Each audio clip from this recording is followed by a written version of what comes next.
You don't know how to talk to people you don't like, don't love. Really, you can't live in the world with such strong likes and dislikes. The mark of the immature man is that he wants to die nobly for a cause, while the mark of the mature man is that he wants to live humbly for one. Don't tell people what you are thinking, or you will miss them terribly when you are away. The fact is always obvious much too late, but the most singular difference between happiness and joy is that happiness is a solid and joy a liquid. You can't exist in this world with such strong likes and dislikes. If you do something too good, then, after a while, if you don't watch it, you start showing off, and then you're not as good anymore. If you don't understand Jesus, you can't understand his prayer. You never even hear any hints, dropped on a campus, that wisdom is supposed to be the goal of knowledge. This is God's universe, buddy, not yours, and he has the final say about what's ego and what isn't.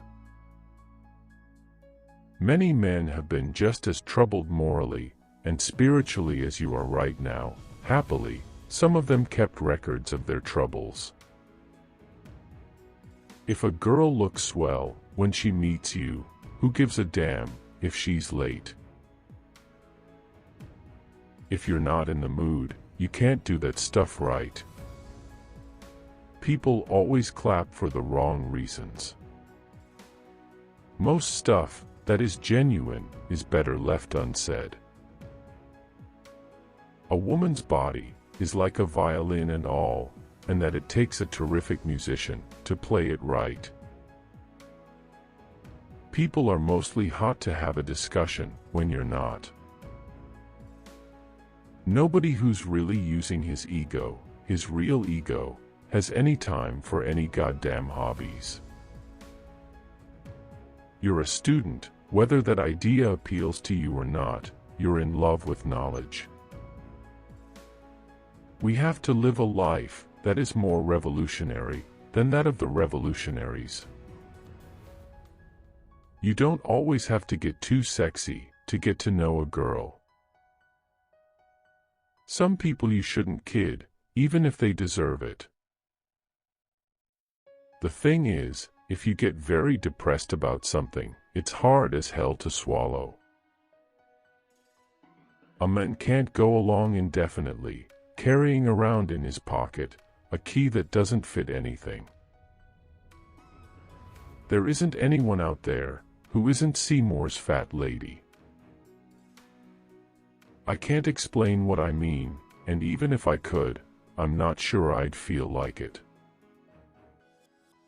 Life is a game, boy, life is a game that one plays according to the rules. Certain things, they should stay the way they are. You ought to be able to stick them in one of those big glass cases and just leave them alone. I know that's impossible, but it's too bad anyway. Lots of times you don't know what interests you most till you start talking. Probably for every man, there is at least one city that sooner or later turns into a girl. How well or how badly the man actually knew, the girl doesn't necessarily affect the transformation. She was there, and she was the whole city, and that's that. We just never said anything to each other. Over a period of 4 months, we must have talked for 30 or 35 evenings, without saying a word.